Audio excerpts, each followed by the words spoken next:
America के पूर्व राष्ट्रपति बिल क्लिंटन जब भारत आए थे तो ताजमहल को देखने के बाद उन्होंने कहा था, आज मुझे एहसास हुआ इस दुनिया में दो ही तरह के लोग हैं, एक वो जिन्होंने ताज देखा है, दूसरे वो जिन्होंने ताज नहीं देखा।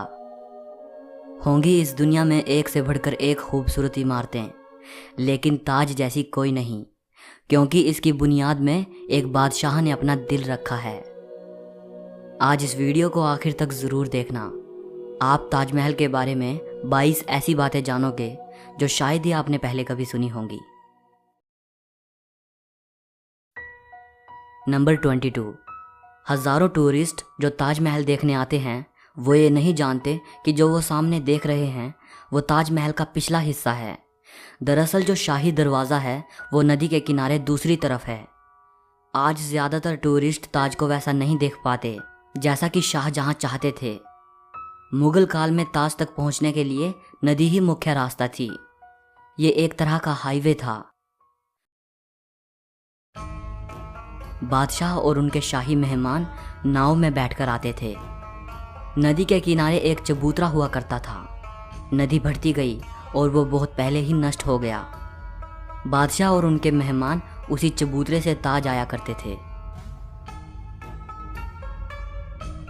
नंबर 21। ये कहा जाता रहा है कि शाहजहां ने ताजमहल बनाने वाले मजदूरों के हाथ कटवा दिए थे, लेकिन ये बात एक अफवाह जैसी लगती है क्योंकि इस बात का कोई प्रमाण मौजूद नहीं है। बहुत से इतिहासकारों का मानना है कि शाहजहां ने मजदूरों और कारीगरों को ज़िंदगी भर की पगार देकर उनसे एक करारनामा लिखवाया था कि वो ऐसी कोई दूसरी इमारत नहीं बनाएंगे। नंबर 20। ताजमहल की जो 4 मीनारें हैं ये बिल्कुल सीधी नहीं खड़ी हैं, बल्कि चारों बाहर की ओर हल्की झुकी हुई हैं और इन्हें ऐसा ही बनाया गया था ताकि भूकंप जैसी आपदा आने पर अगर ये गिरे भी तो बाहर की ओर गिरें और मुख्य मकबरे को कोई नुकसान ना पहुंचे। नंबर 19।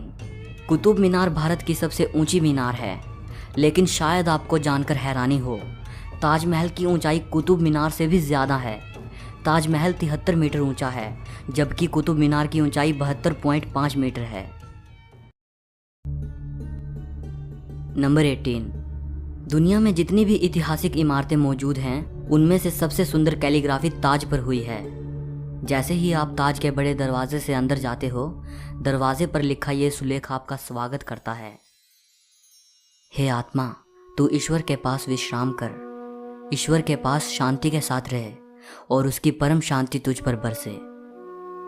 ये कैलीग्राफी थुलूट लिपि में है।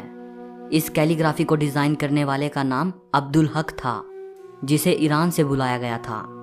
शाहजहां ने उसकी चकाचौंध कर देने वाली कला को देखते हुए उसे अमानत खान नाम दिया, उपाधि के तौर पर। नंबर 17। जिस वक्त शाहजहां बादशाह बने वो मुगल सल्तनत का सबसे सुनहरा दौर था, या यूं कहें शाहजहां का ज़माना मुगल हुकूमत की बसंत जैसा था।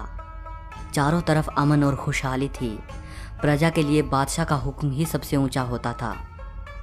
शाहजहां की बादशाहत में लड़ाइयाँ नहीं होती थी। वो ज़बरदस्त शान शौकत ऐशो इशरत का दौर था। बादशाह को बड़ी बड़ी इमारतें बनवाने का शौक़ था।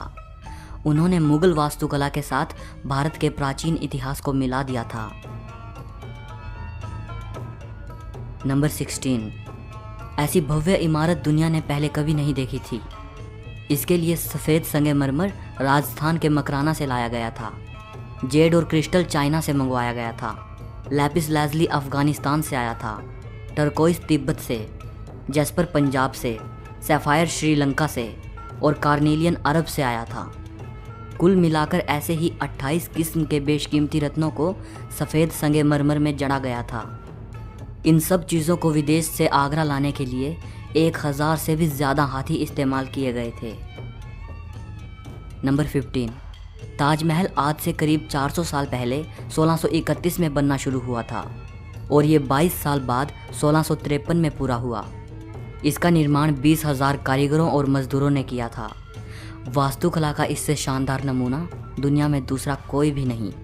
ताजमहल के निर्माण के लिए हर चीज़ को हीरे की तरह परख कर चुना गया था। ताजमहल की दीवारों पर जो नक्काशी है, इसकी तकनीक इटली के कारीगरों से सीखी गई थी। उज़्बेकिस्तान के बुखारा से संगमरमर को तराशने वाले कारीगर बुलाए गए थे। ईरान से संगमरमर पर कैलीग्राफी करने वाले कारीगर आए थे और पत्थर को तराशने के लिए बलूचिस्तान के कारीगरों को बुलाया गया था।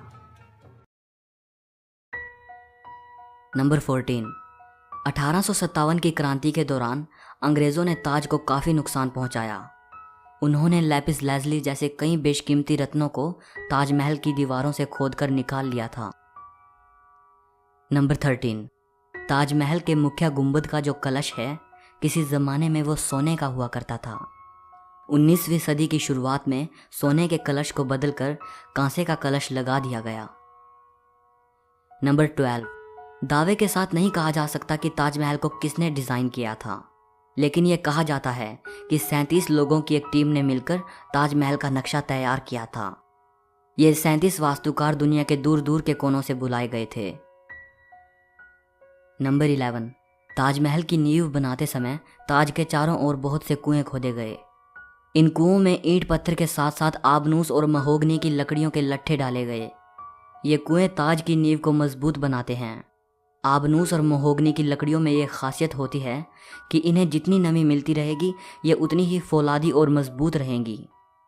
और इन लकड़ियों को नमी ताज के पास बहने वाली यमुना नदी